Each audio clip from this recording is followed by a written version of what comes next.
মধ্যবিত্ত।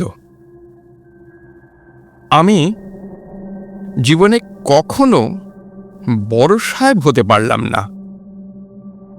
আমাদের বেসরকারি অফিসের দরজায় দাঁড়ানো মানুষটা হিন্দিতে বলে সালাম সাহেব, ওইটুকুই। অফিসের ভেতর যার যার কবজির জোর বুঝে সবাই সবাইকে তোড়পে যাচ্ছে, আমি শুধু পারলাম না। উপরওয়ালার কাছে কাজ না করলে ভয়, নিচের তলার কাছে কাজ করিয়ে না নিতে পারার ভয়, মাঝখানেই রয়ে গেলাম চিরকালই ত্রিশঙ্কু।